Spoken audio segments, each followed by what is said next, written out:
Hola, buenos días a todos. Vamos a continuar entonces con nuestra clase del sacerdocio bíblico. Y de lo que quiero hablarles hoy, si me permiten, es de una característica importante en el sacerdote, inicial para emprender su llamado, y es que sea santificado para el oficio. Entonces, ese es el tema, santificado para el oficio. Podemos entender que es santificado para la obra. En Éxodo 29 hay un pasaje que denota este requisito que el Señor puso para quienes llamó al sacerdocio. Es Éxodo 29, repito, 44. Lo voy a leer, dice así, Éxodo 29, 44. Dice, y santificaré el tabernáculo de reunión y el altar. Santificaré asimismo a Aarón y a sus hijos para que sean mis sacerdotes. La palabra santo es una palabra que desde el idioma hebreo significa estar dedicado, apartado, consagrado, pero también purificado. El verbo santificar, la cual es una acción que hay que distinguir bien cuando el Señor lo hace, cuando Él practica la santificación sobre sus siervos, y cuando Él demanda que sus siervos se santifiquen. Tiene dos aplicaciones muy diferentes. Yo no puedo llevar a cabo una santificación en mí que solo le corresponde a Dios. Sin embargo, la palabra santificar se aplica cuando los siervos hacían labores específicas para lavarse, limpiarse. Entonces, santo es el sustantivo, que es dedicado, apartado, consagrado, puro, y santificar es la acción de hacer santo a alguien, de apartarlo, de dedicarlo, de consagrarlo y de purificarlo. Sabemos que en lo que refiere a religiones en el mundo, sabemos que una religión lo que intenta siempre, pues es alcanzar a Dios. En pocas palabras, una religión es un intento humano por alcanzar a Dios. Si lo decimos así sencillo, eso es en realidad lo que es, en resumen, una religión. Un intento humano por alcanzar a Dios. En el caso nuestro no fue así. Dios fue quien nos alcanzó a nosotros para tener una relación con Él. Eso es cristianismo. No es religión, es relación entre Dios y sus hijos.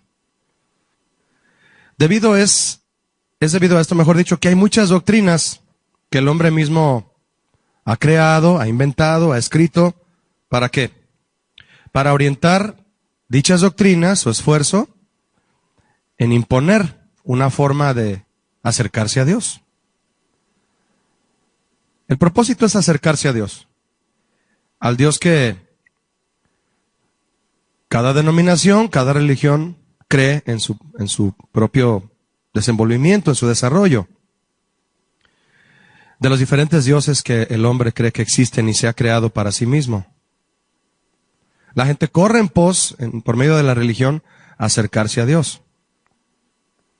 Obviamente, quienes han tenido la experiencia de vivir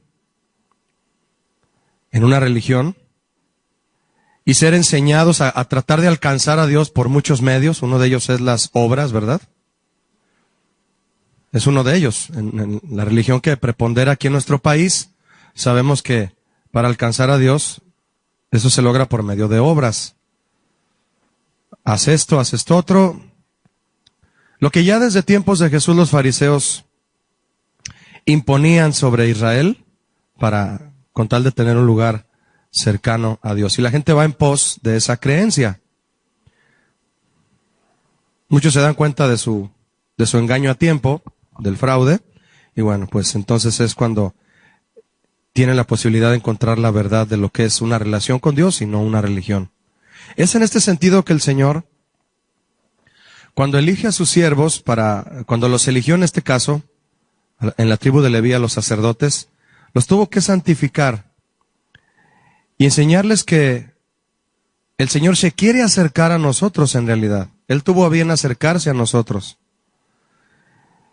Y en esa respuesta que damos de escuchar su llamado y acercarnos nosotros a Él, tiene que ser por medio de una vida santa. Entonces, el que servía a Dios directamente en el tabernáculo, en este caso el sacerdote, era su responsabilidad vivir una vida santa, recibir la santificación de parte de Dios y santificarse por medio de las acciones que Dios demandaba. Algunas de esas acciones que ustedes y yo vamos a ver quedan para nosotros como un símbolo. Por ejemplo, Jesucristo les dijo a sus discípulos, ya vosotros estáis limpios, ¿por qué? Por la palabra que os he hablado.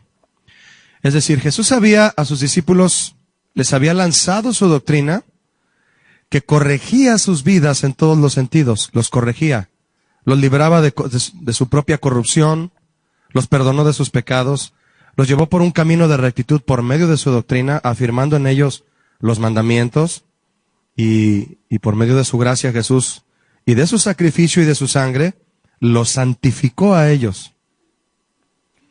Esa palabra continuó predicándose por medio de los apóstoles en la iglesia primitiva y fue transfiriéndose. Entonces, la sana doctrina, la enseñanza, la ley de Dios, cuando nosotros nos sumergimos en ella, si se puede decir así, el Señor es por medio de su palabra que Él lleva a cabo esta santificación en nosotros. Claro, debemos obedecer. Debemos obedecer, ciertamente es parte de nuestra santificación. Pero nuestra obediencia no es lo que nos santifica delante de Dios.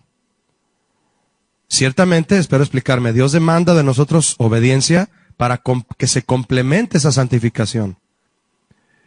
Pero el instrumento verdadero de santificación con el que Dios viene y nos purifica es su ley, su palabra. Y para sellar ese pacto de santificación, pues vino a ser derramada la sangre de Jesús, sin la cual no hay remisión de pecados. Entonces, si yo soy santo, fue porque fui santificado. ¿Eso lo entendemos? ¿Sí? Si somos santos, como dice el vocablo hebreo, es decir, si hemos sido apartados, consagrados, dedicados a Dios, bueno, yo recibí un llamado al servicio a Dios y Él quiere que yo viva una vida santa. Pero no me santifiqué yo a mí mismo cuando Él me llamó. Él me llamó a servirle, yo atendí ese llamado, pero Él también me santificó. Por eso el versículo de Éxodo dice, santificaré a sí mismo a Aarón y a sus hijos para que sean mis sacerdotes. Entonces, esa acción de santificar consiste entonces, lo entendemos, en apartarte para mí. A mí me vas a servir, a mí te vas a consagrar, a mí, y solo para mí. Tú compras una pluma en una tienda, una pluma, ¿qué te gustaría? ¿Una Mont Blanc? Una pluma de 3,000 pesos, que tiene en la coronilla del tapón de la pluma oro de 18 quilates en la punta, y una tinta increíble a la hora de firmar ahí, los pagarés en Coppel. No se crea, no se crea. Te costó la pluma, tú la pones en la bolsa de tu camisa, en tu bolso, una dama pone una pluma blanca, que son hermosas esas plumas, es tuya. A la hora de que alguien, una pluma por favor, que alguien te pida una, le vas a dar la Bic que traes en la otra bolsa, ¿verdad? Aquí traigo una Kilometric, ¿verdad? Las famosas de antes, de cuando yo estaba en la primaria. No vas a prestarle a nadie esa pluma, te lo aseguro. Que si alguien la ve y la esconde por acá, ¿verdad? Y tú, ¿y mi pluma? No sé, señor. No, la vas a traer ahí. Es tuya. ¿Quién va a usarla solamente? Vas a decir, es mi pluma. Yo he visto a hombres que sacan su pluma, plumas hermosas, y las vuelven a guardar y les gusta traer una buena pluma para escribir, ¿no? Es un ejemplo claro de lo que Dios quiere que entendamos lo que es ser santos, para uso exclusivo del Señor. Eso es santo, si me permites darte una definición casera, doméstica, para uso exclusivo del Señor. Así como vienen las medicinas del Seguro Social, ¿verdad? Para uso exclusivo del sector salud. Para uso exclusivo de esto. ¿Por qué dice exclusivo? Se pretende que no sea usado para otra cosa. Podemos entender con esa metáfora que eso es lo que significa ser santo. En nuestro tiempo hay una gran necesidad. Debemos prepararnos para suplir esa necesidad que hay, y Dios nos quiere preparar. ¿De qué? De sacerdotes santos, consagrados a Dios, que busquen la vida de Dios, la vida santa, y no las manifestaciones externas, sino que desde su interior vivan en una comunión con Dios y recibiendo de Dios para dar al pueblo. En eso eso implica santificarse para el ministerio. Hay un salmo muy hermoso que es el 25, verso 14, Salmo 25, 14, que abre un panorama por medio de dos factores que menciona este salmo, este verso, con respecto a la relación que hay entre aquel que sirve al Señor con su Señor, con Él. El Salmo dice, es 25:14, la comunión íntima del Señor, de Jehová, es con los que le temen, y a ellos hará conocer su pacto. Aquí hay una verdad tremenda, mis hermanos, profética, eterna, constante. Así como Éxodo 40:15 dice que el sacerdocio es perpetuo, esta verdad va apegada, está unida, queda implicada a esa verdad de que el sacerdocio es perpetuo, esta verdad que acabamos de leer en Salmo 25:14. Comunión íntima, temor a Dios, Él da a conocer su pacto. Hay muchas cosas encerradas en cada uno de estos tres factores, diría yo. Comunión íntima, temor a Dios y el conocimiento de su pacto. El rey David en sus escritos sálmicos siempre tuvo entendimiento. Usted lo puede ver en la mayoría de los salmos que él escribió.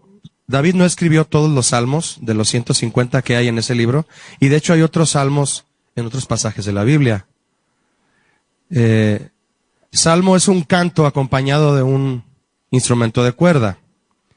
Entonces hay otros salmos que están en la palabra de Dios. María escribió un salmo cuando salieron de Egipto, está en Éxodo el salmo. Y hay otros más. En David escribió esto que es extremadamente revelador. Y no por ser un canto, es mejor decir que con mayor razón, al ser un canto inspirado para alabar al Señor, lo que está exaltando el Señor en este canto es una verdad intrínseca de cómo es que se lleva a cabo una verdadera relación entre Dios y sus siervos. Y David ya lo sabía.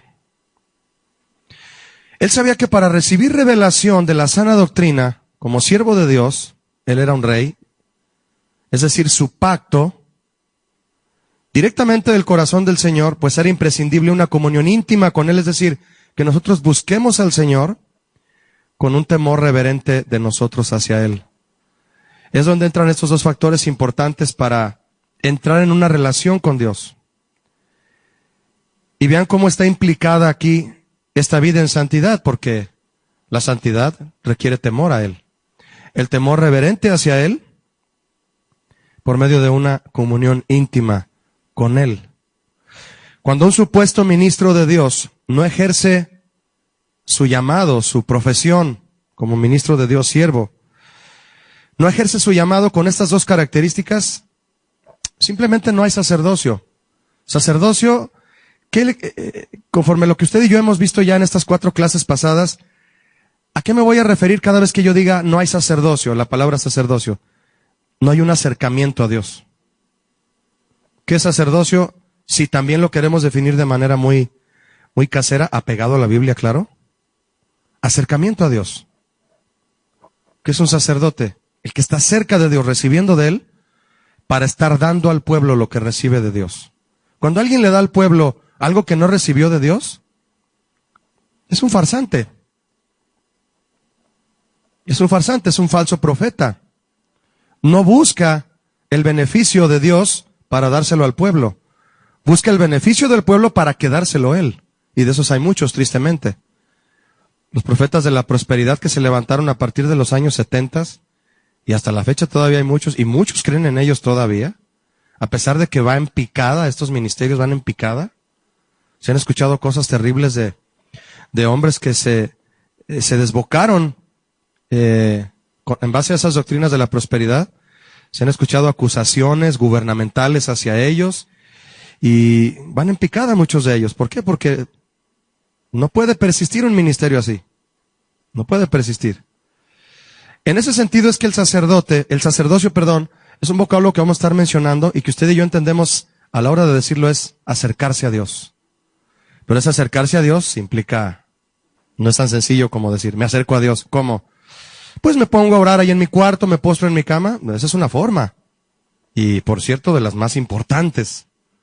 Pero hay otras formas, ¿verdad?, que implican el acercarnos a Dios. Seguramente la oración es la más importante, pero vamos a hablar de muchas otras.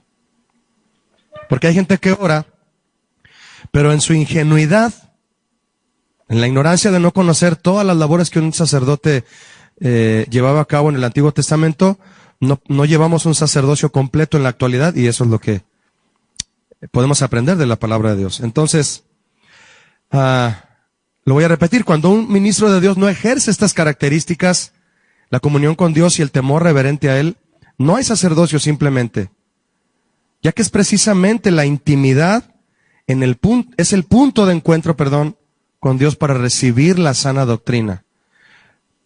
Tú te metes en oración y en tiempo con el Señor y en la lectura de la palabra, claro, habiendo un previo estudio de la Biblia para saberla interpretar, ¿verdad?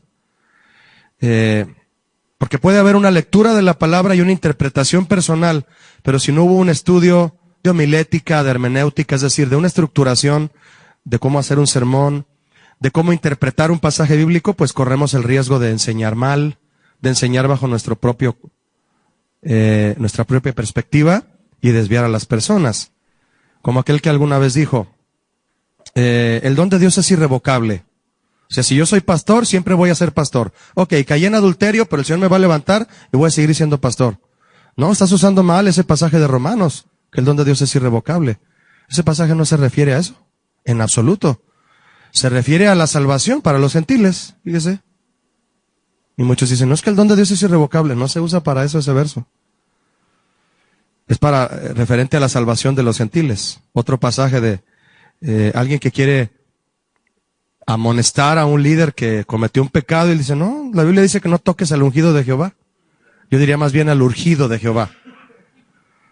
No toques al urgido de Jehová. Ese verso se refiere cuando David le contestó a su paje de armas que él no puede quitar a Saúl del trono. Si Dios lo puso, Dios lo va a quitar. Yo no puedo quitar a Saúl. No podemos quitar a un rey que Dios puso, ni lo intentes. Aunque sea un rey malo,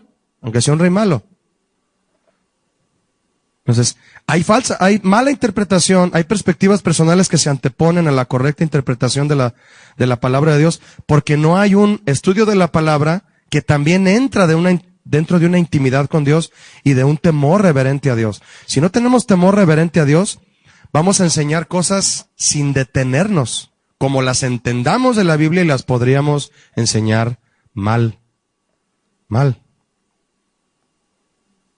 Entonces, hay que cuestionar, hay que preguntar, hay que estar al tanto de una supervisión, que seamos supervisados, siempre estar cubiertos, protegidos. Eso es lo que se le llama realmente estar bajo cobertura. Que realmente te estén supervisando y cuando te invitan a predicar, que te digan, así como Priscila y Aquila exhortaron a Apolos, un hombre vehemente. ¿Ya han leído el currículo de Apolos? Lo estuvimos viendo en el curso pasado. ¿Y cómo es que él se permitió ser exhortado por dos hombres sencillos, un hombre y su esposa, para enseñar de mejor manera el camino de la salvación? Entonces, la comunión íntima con Dios y el temor reverente a Él son parte indispensable de un ministerio que va a funcionar en la voluntad de Dios. Recibir la sana doctrina con el entendimiento, haberla estudiado, haberse preparado. Qué bueno que podemos prepararnos. Y si dicho ministro no busca a Dios con el temor de interpretar bien y sabiamente las Escrituras, es entonces que vienen las doctrinas de hombres, de las que estamos rodeados ahora, ¿verdad? Y hemos estado, y que están infectando y siguen infectando a la iglesia, ¿no? Como resultado entonces de intimidad y temor, es decir, estar ahí, Señor, quiero aprender, y acercarte a personas de experiencia, pastor, no entiendo esto, explíqueme, etcétera, ¿verdad? Y un temor a Dios, en oración, en no desear no fallarle. Señor, si enseñé algo mal, dime, ¿verdad? Surge un ejercicio del sacerdocio entonces, cuando hay intimidad y temor hacia el Señor. Surge un ejercicio del sacerdocio conforme a la voluntad de Dios, que se desarrolla a su vez en una vida en santidad, porque el sacerdote le debe a Dios santidad, pero no solo en el tabernáculo, en toda su vida. Por eso Dios no permitió que los levitas se vieran enredados en negocios de comercio, de ganadería, de agricultura, en lo secular. Se van a dedicar al tabernáculo.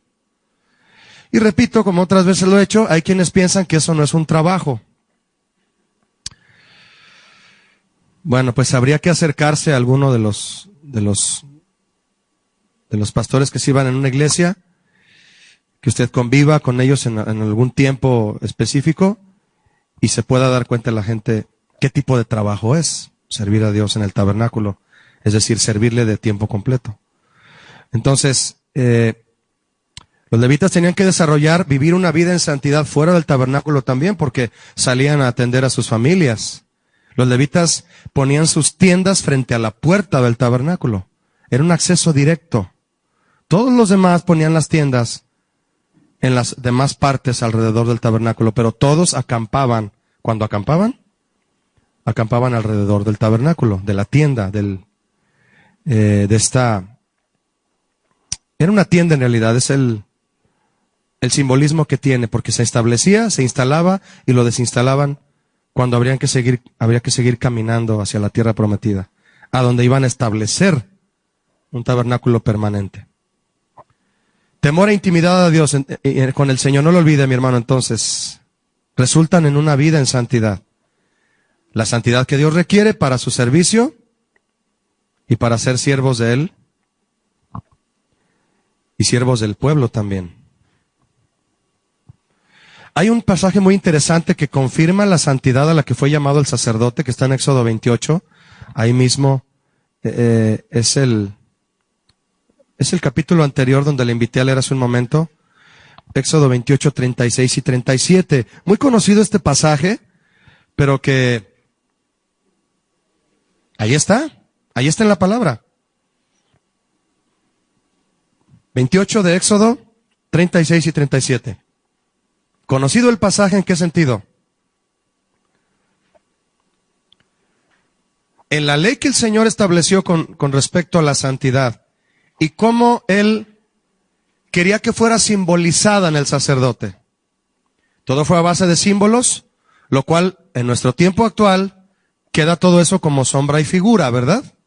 Ahora entendemos que este artefacto, este accesorio que el Señor está pidiendo que se construya, que se diseñe para el sacerdote, no lo llevamos, pero físicamente, pero espiritualmente sí. Dice Éxodo 28, 36. Harás además una lámina de oro fino. ¿Oro qué? Cuando usted lea oro fino, es el oro de mayor quilataje. Mayor quilataje. No sé mucho de esa área, pero creo que hay, no sé si hay desde 8 quilates, 10 quilates, 14, 18, 24. Creo que es un quilataje ya bastante alto, si no es que es el más alto, 24. Un oro que se ve hasta amarillo de tan dorado que está, ¿verdad? Y no se oxida por nada, ¿verdad?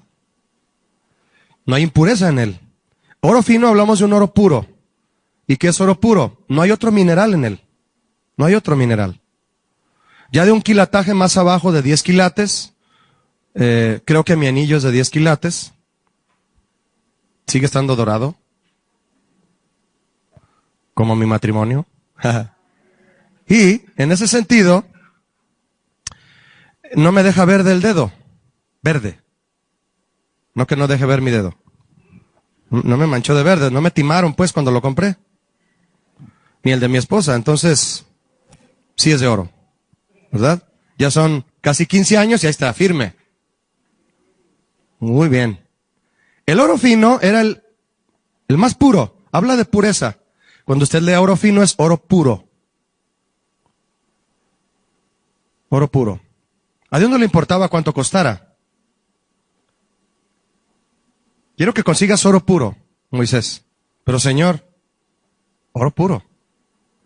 Porque lo que va a simbolizar es mi santidad en el sacerdote. Tremendo ejemplo, ¿no? Que el Señor pone. Y lo quería grabado. Es decir, como troquelado, como decimos en Tonalá, repujado. ¿Han visto los letreros repujados? Que la lámina está sumida, no se puede borrar, grabar con cincel, con buril, como lo hacía Aarón. Grabar con buril, para que no se borre, como grabadura de sello. Un letrero que decía, santidad a Jehová. ¿Te quieres acercar? Santidad. ¿Me quieres ver? Sin santidad, dice Hebreos, nadie verá al Señor. Nadie. Y la pondrás con un cordón de azul. La placa medía, yo creo que a lo largo de la frente y tal vez amarrada con un cordón de las puntas alrededor de toda la cabeza para quedar sostenida. Y sobre ella se pondrán el turbante o la mitra, un gorro que se ponían en la cabeza para cubrir su cabello, por cuestiones también de estética, espiritualidad, todo eso representaba. Y estará por la parte delantera de la mitra esta lámina de oro. Entonces, eso vale la santidad de Dios, mi hermano. Oro fino. Es oro fino en nuestra cabeza. Nuestra cabeza impregnada de esta pureza. Y vaya que tenía que ser oro por la belleza que tiene este metal, ¿verdad? Hay metales hermosos como el bronce, la plata, el níquel. El níquel, si no me equivoco, es el famosísimo acero inoxidable, creo.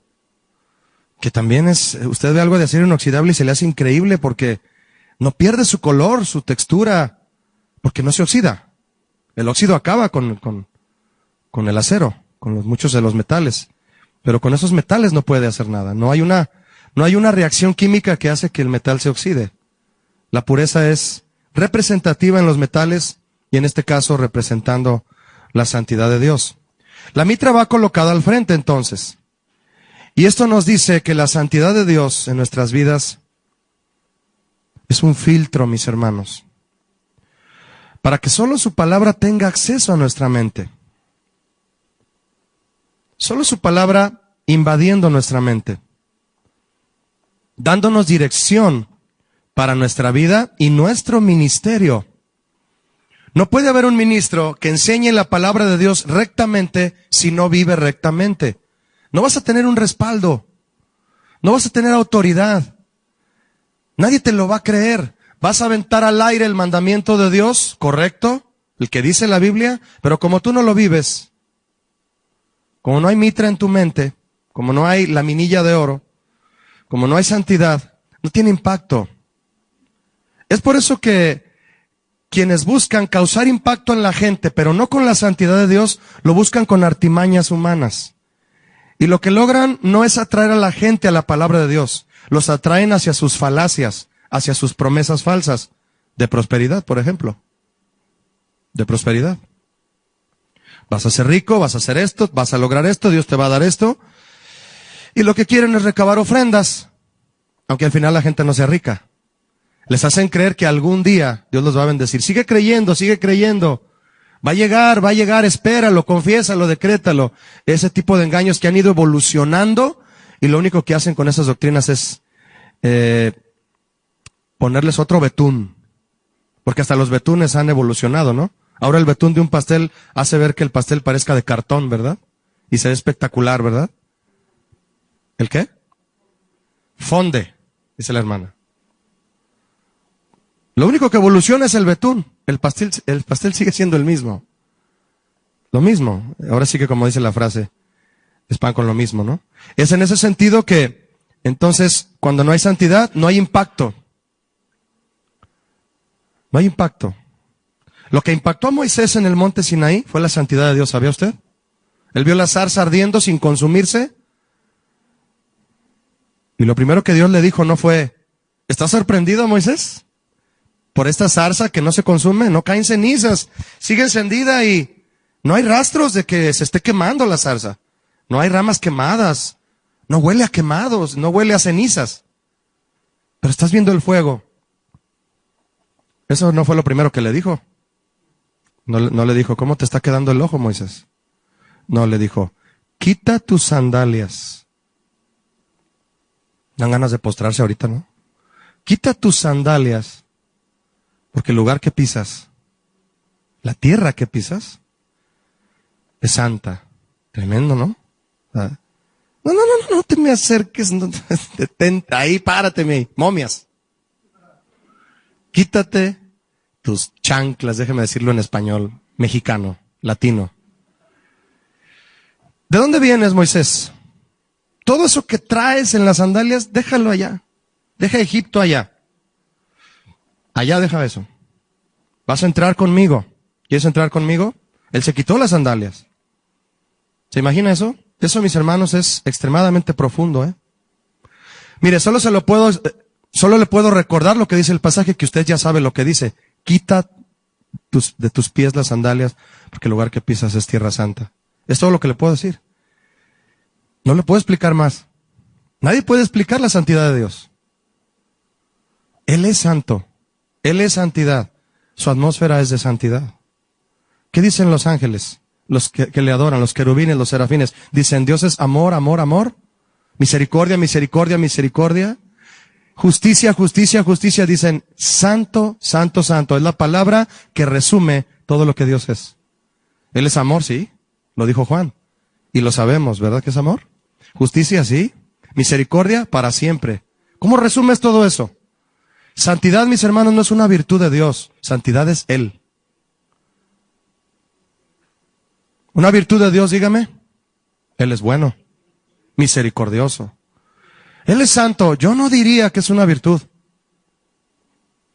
Santo es Él. Él es santo. ¿Vamos a tratar de explicarlo? No, pues no. Es como querer investigar desde cuándo existe Dios. Dios no existe, dijo alguien una vez. Dios es. Él es. Decir existe es pensar en cuándo fue creado. No. A ese grado podríamos intentar describir que Él es santo. Y esa santidad es la que Él demanda. Esa pureza, mi hermano. Es imposible, Julio. Hasta donde puedas. Entrégalo todo. Hasta que duela. Sé santo hasta que duela. Esa es la santidad que Dios quiere de ti. Lo demás que haya que purificar en ti para que seas lo suficientemente santo para acercarte a Él, Él te lo va a santificar. ¿Qué haces tú? Yo me alejo del pecado. Me alejo de cuestiones de pecados visuales, pecados de todo tipo. Me guardo, Señor. Guárdame. Límpiame si mis pies se mancharon de lodo. En la suela no le hace. Si me charpié de lodo, Señor, me limpio. Pero la santificación completa solo viene por la sangre de Cristo. Yo no puedo santificarme. Hago obras de santificación que Él demanda de mí porque eso es lo que me toca a mí.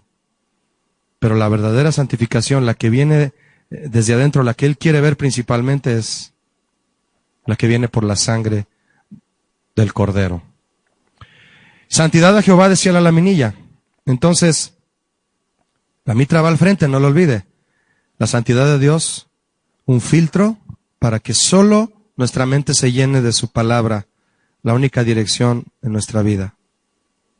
El simple hecho, mire, de llevar la mitra en la frente y la laminilla, nos trae ya la gran revelación de que nuestra mente ha sido apartada solo para Dios. Fíjese lo que dijo Pablo a los filipenses en este pasaje tan hermoso. Filipenses 4, 7 al 9. Filipenses 4, 7 al 9. Y la paz de Dios, que sobrepasa todo entendimiento, es decir, nadie la puede producir, transmitir, nadie la tiene sin Dios. Esa paz guardará vuestros corazones y vuestros ¿qué? Pensamientos. Si no lo ha encontrado, es Filipenses 4:7, guardará vuestros pensamientos.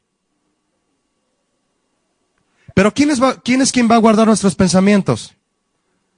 La paz de Dios. La paz de Dios, mis hermanos, es es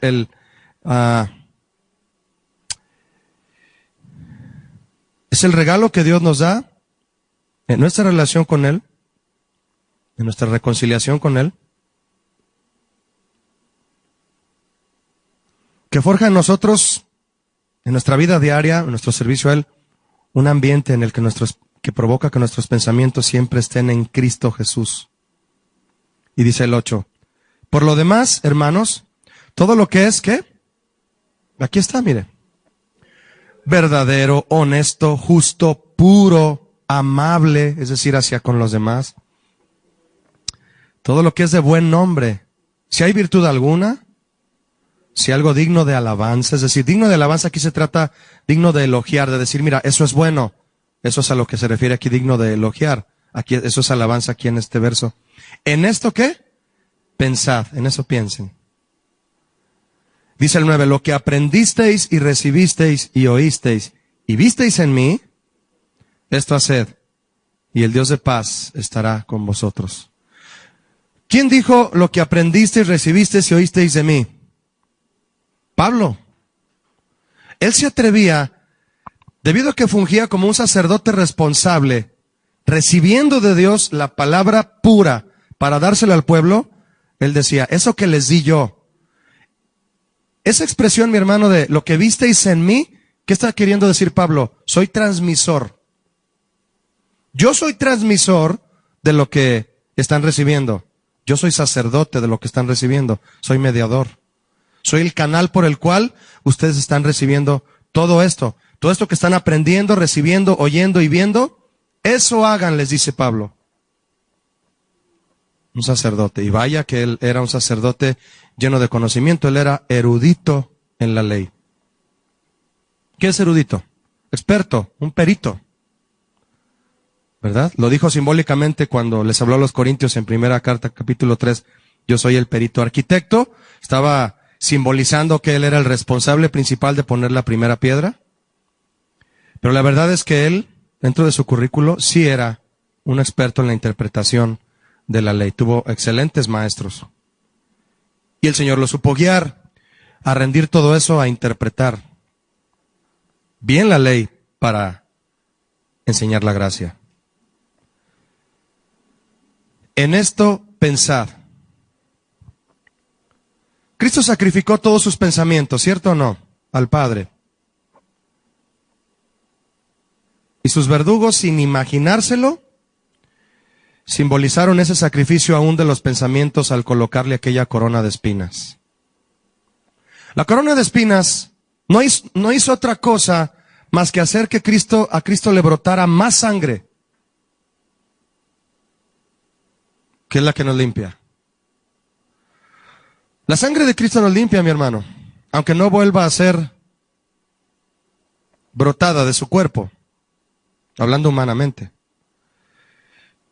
Pero fue extraída de su cuerpo por las laceraciones, el látigo, los clavos, y más en la posición vertical en la que se encontraba, por los pies. Imagínese la cantidad de sangre que debió haber brotado.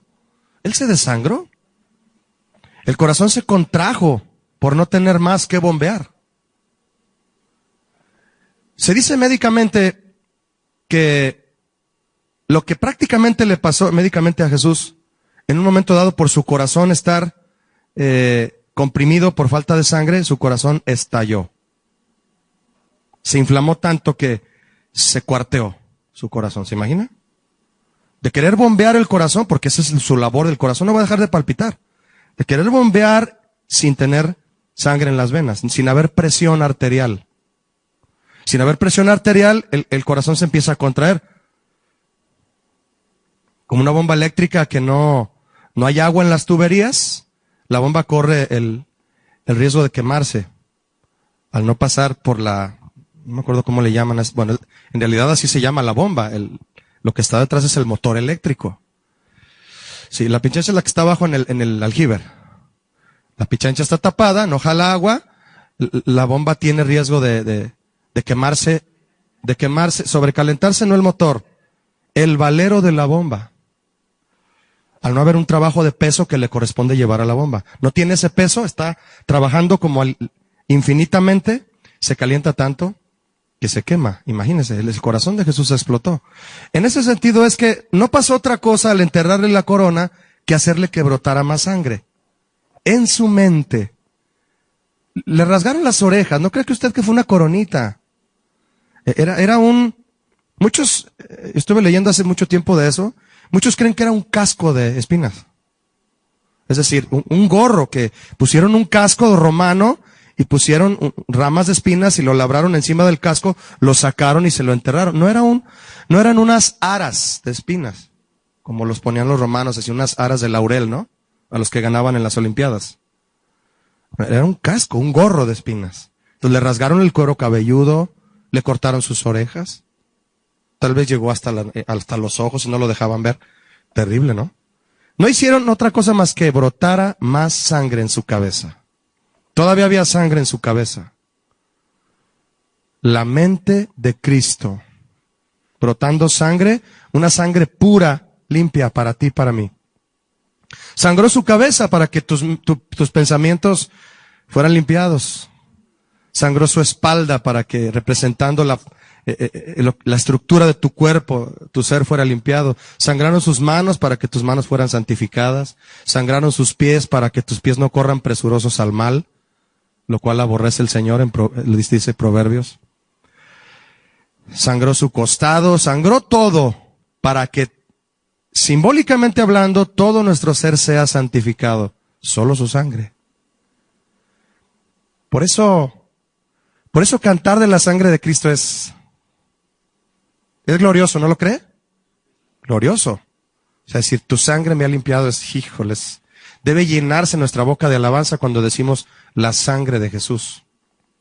Esa sangre baña nuestro ser, prácticamente. Eso es lo que nos santifica, mi hermano.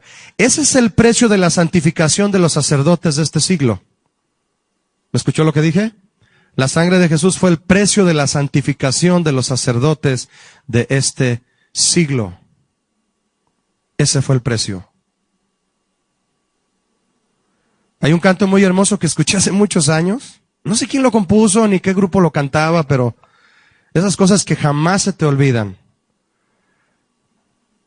El canto se llamaba Te doy gloria. Y te doy gloria, gloria. Y al final de la canción una frase con la que todo el mundo empezaba a adorar. Con una corona de espinas te hiciste rey por siempre. Qué bonita inspiración, ¿no? Entonces, mis hermanos, fíjese, al llevar una mitra de oro en nuestra frente, Dios nos permite llevar una corona que no nos duele, pero que nos privilegia. Nos privilegia. La santidad es un privilegio, no es una imposición.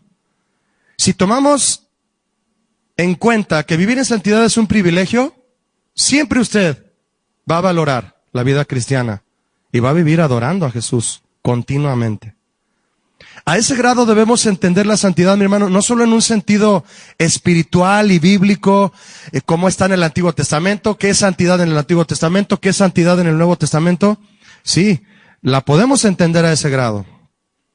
Pero entenderla en el sentido poético y metafórico, que como el Señor quiere que la entendamos, nos lleva no solo a entenderla, sino a apreciarla. A apreciarla. Porque todos sabemos que Dios es santo. Pero la pregunta es, ¿tú quieres ser santo? ¿Tú amas esa santidad? Si Dios es santo, ya lo sé que lo sabes. Yo lo sé que lo sé, que lo sé, que lo sabes. Pero ¿tú quieres ser santo? ¿Te conmueve la santidad de Dios a tal grado que dices, Yo quiero vivir en santidad. Y no estoy hablando de una enajenación. Estoy hablando de un verdadero deseo de vivir lejos de la corrupción, de decir, Señor, yo renuncio a eso. No soy perfecto. No soy santo niño de Atocha. ¿Verdad? No tengo mis ojitos al cielo, así como esas pinturas del siglo XV que representaban pureza. De vez en cuando volteo hacia la tierra y me distraigo, pero vuelvo a pensar en la santidad de Dios. En esto pensad, dice Pablo a los Filipenses, y vuelvo a conectarme en esa atmósfera con el Señor.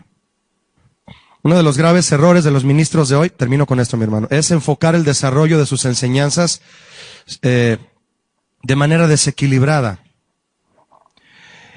Queremos enseñar, en muchas denominaciones, déjame decirle, aún cristianas, se desenfocan de la ley de Dios para enfocarse solo en la gracia. Ese es un desequilibrio muy peligroso.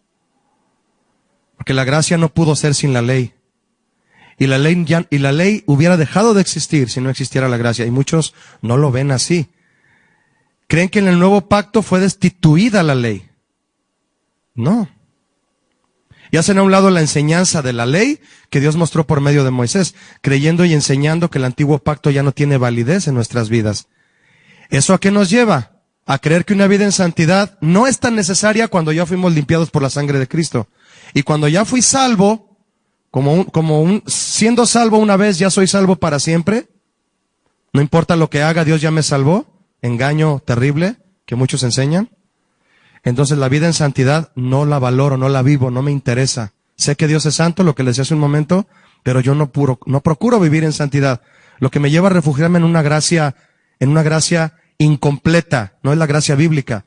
La gracia bíblica descansa sobre la ley de Dios. Así es. Dígame por qué la sangre de Cristo fue derramada, lo cual fue el símbolo universal de la gracia para que usted y yo fuéramos limpios de nuestro pecado. ¿Por qué fue derramada la sangre de Cristo? Porque Él fue condenado a muerte por una ley, por blasfemo y por todo lo que se le imputó a Él, que no era cierto, pero que venía por la ley de Dios. La ley de Dios decía, el que es blasfemo, el que es esto, debe de morir. Pero Él no era todo lo que se le imputó a Jesús. Los que éramos culpables éramos usted y yo. Y al derramar esa sangre, como era una sangre pura, inocente, perfecta, hizo redimidos, hizo santos a todos los llamados. Si hubiera sido derramada una sangre llena de pecado, pues esa persona pagó por sus pecados.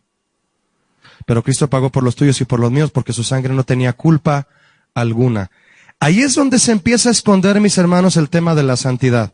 Tenemos que entender todo esto y muchas cosas más que yo no podría explicarle en mucho tiempo, para que entendamos lo que vale la santidad de Dios y el llamado que tiene un sacerdote a vivir en santidad. Si quieres servir a Dios, estás llamado a vivir una vida en santidad.